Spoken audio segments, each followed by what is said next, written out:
platform to who? To like a 50-year-old like white lady? Like, he only has a platform because of the fact that Rolling Stone will pay him to write articles. Reading the Rolling Stone?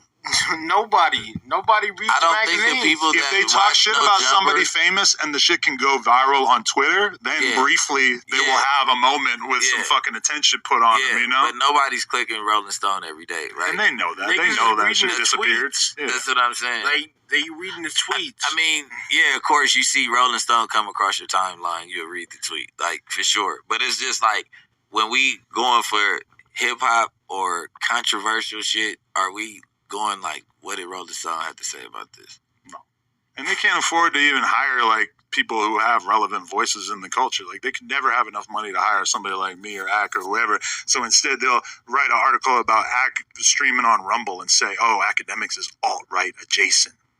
So they'll even try to call a black guy racist. They even try to put a black guy in the racist bucket.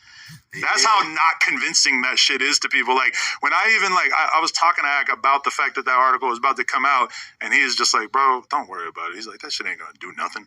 And then it came out, and honestly, it felt like it did less than nothing, because everybody in, like, 100% of the narrative in the Reddit when I was checking that shit was just laughing at Lush for fucking needing a shoulder to cry on from Rolling Stone and just complaining to them and shit. Well, it's Jay Coffee on the vid, back with another one, man, and Adam22 there, ishing out Rolling Stone magazine. We're gonna get to the Lush, aka Flush One, ish in a minute, man. Adam is just going off on Lush. That's a whole nother story. Hold up a sec, we'll get right there. But what do you guys think about that? I didn't read the article. I plan to dive into that article in a separate video and really dissect it and get everyone's opinion. So make sure to comment, guys. But Lush definitely is right. Like, if you Google the article, rate what comes up in the little section that you can see, the little preview is Nicholas Himes, Lush One, former employee of No Jumper. It speaks of just, I don't know, it says something to that extent. And it's titled, let's see, what's the title again? The Coercive World of Adam22 of No Jumper. He exploited me from day one. So we'll definitely break that article down. Lush has been firing back at Adam, but I don't know, man. Wait till you hear these other clips, man. Adam is just talking about this guy like he's fully just a laughing stock of the blogosphere. And real talk, man. However you feel about Adam22, because this video, I definitely ain't sticking up for him. Some dickhead said that in another video. Like, yo, Adam's done a lot of suspect-ish that we've covered on this channel. But, I mean, listen, with Lush, this guy's got problems. It's clear as day. And to me, it's representative of what you see from a lot of people tapping into the blogosphere. Like, people do weird-ish on the internet. Social media brings out the worst in a lot of people. They can't handle it. It's all flucked up. It is what it is.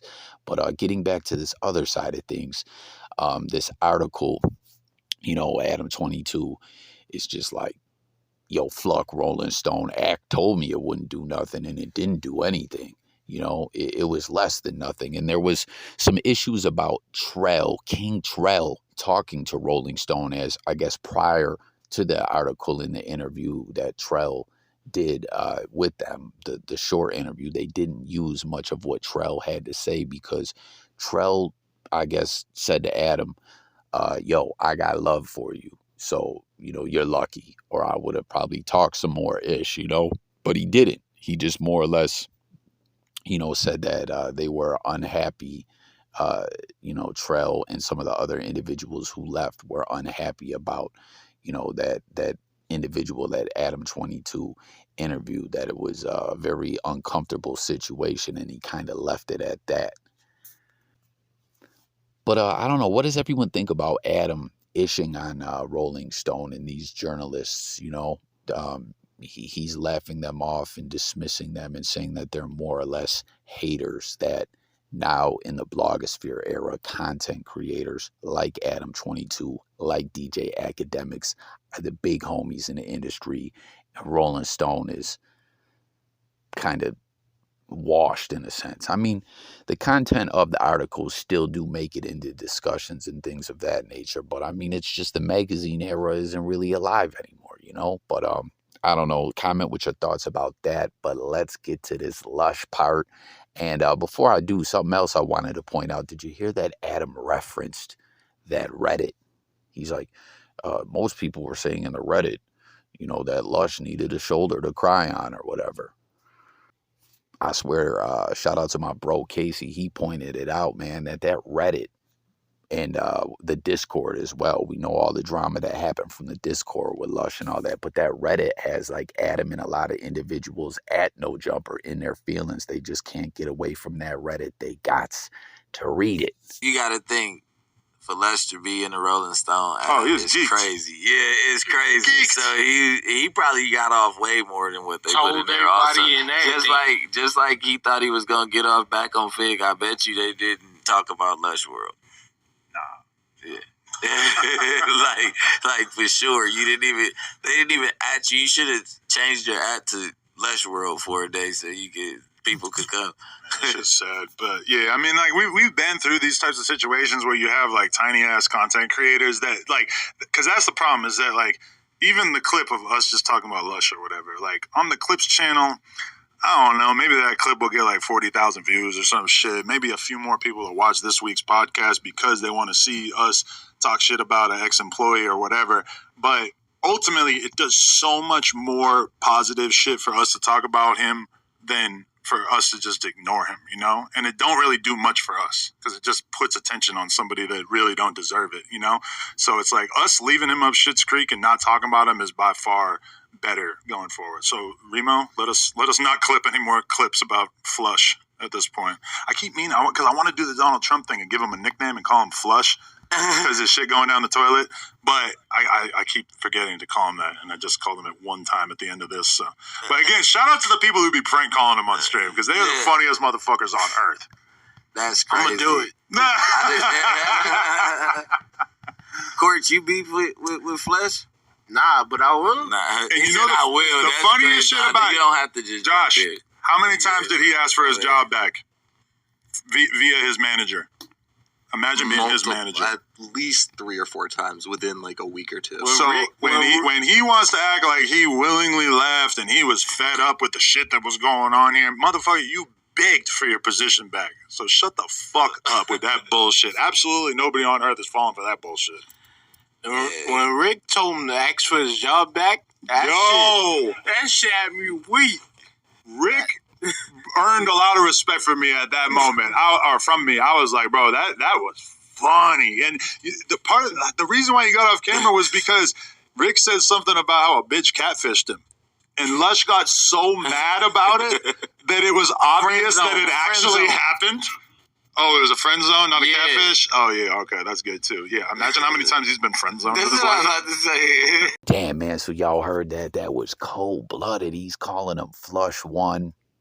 Said Lush was begging for his job back. How many times did he beg for his job back? And now he's trying to flip the script and play it like he was just fed up and wanted to leave. I mean, listen, we know Lush is more or less a compulsive liar. This dude got confronted, fired on live stream, confronted about that he lied, and continued to lie and lie and lie until he walked away. And I've said it in the other videos. Like I said, Lush is known to comment from ghost accounts and things like that. You know, whether a video's got 20 views or 1 million views, Lush will be in there whining and crying about it.